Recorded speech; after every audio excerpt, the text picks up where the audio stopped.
สบายดีพ่อแม่พี่น้องมาวงพาพี่พี่น้องกินนะตำหมกทั่วแล้วก็จีนังแล้วก็ปิงปลาเนาะพ่อแม่พี่น้องกินข้าวเสาร์กันเด้อพ่อแม่พี่น้องมาเด้อมาเด้อแสมกันเด้องานเสาร์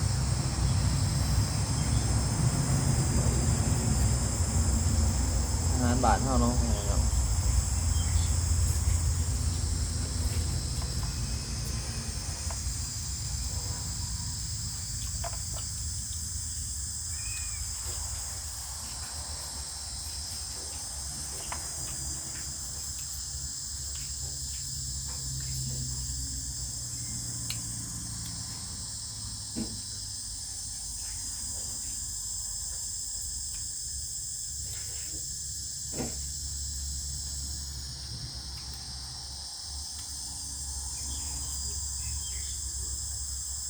ขอข้าวกับกินเนาะ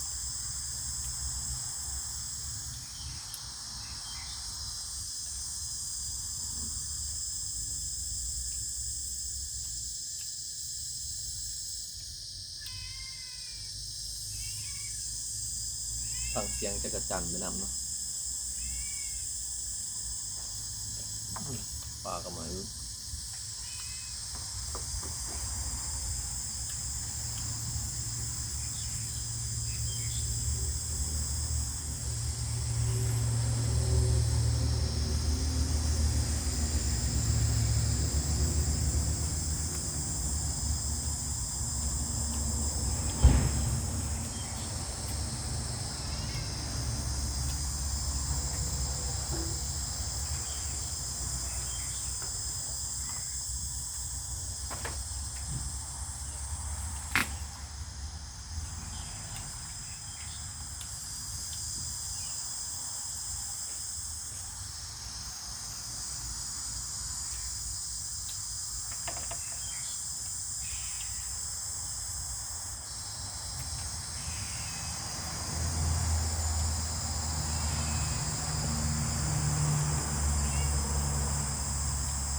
จีนังตำหมกทั่วเนาะแม่พี่น้อง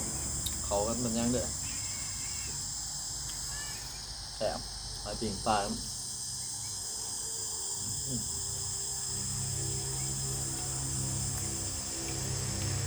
ผักเป็นย่างเด้อ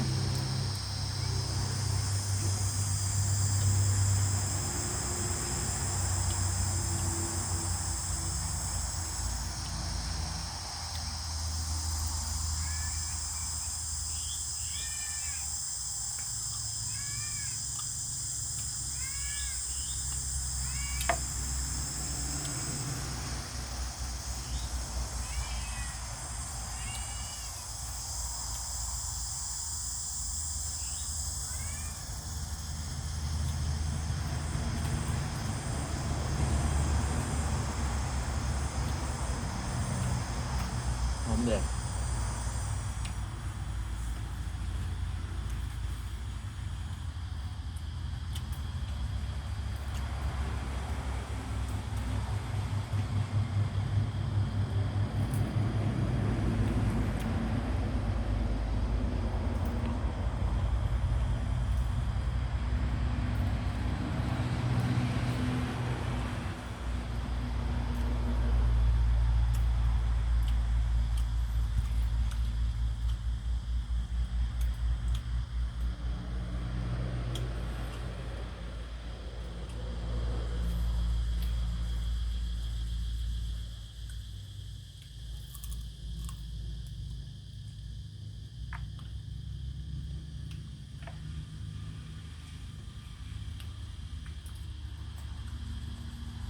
เลยขับใหญ่ๆเนาะพ่อพี่น้อง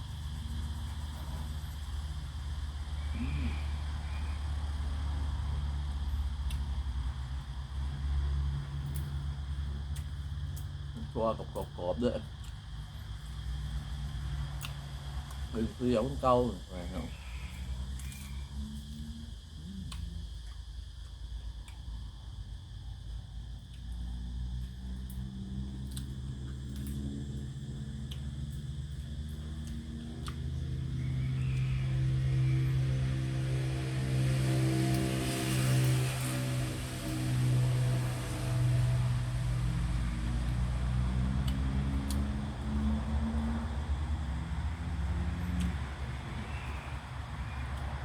เพลงโห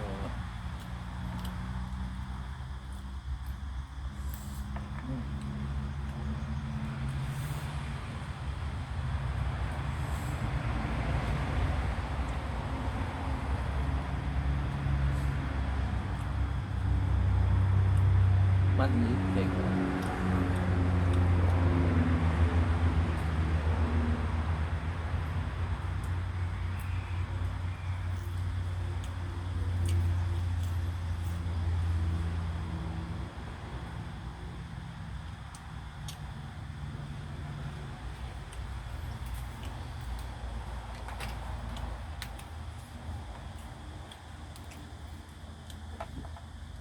จีนั่งกินน้ำบ่ทันพ่อพี่น้องแข็งไปเลย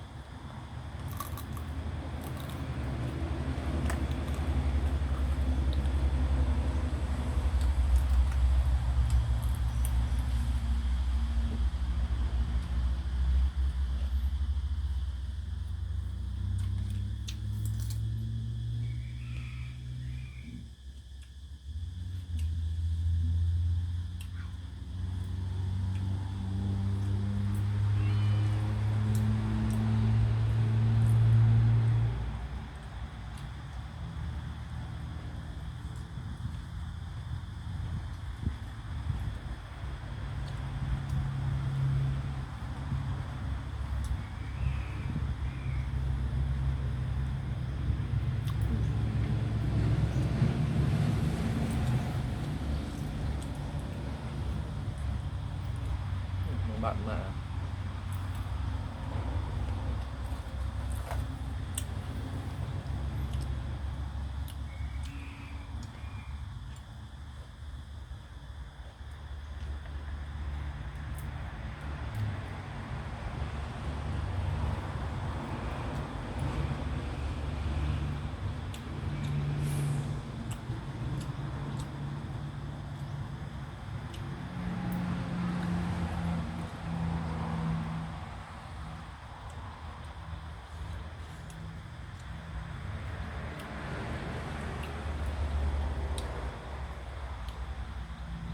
ฝากกดไลค์กดติดตามส่องมาบอกเยอะพ่อพี่น้อง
อไข่เลย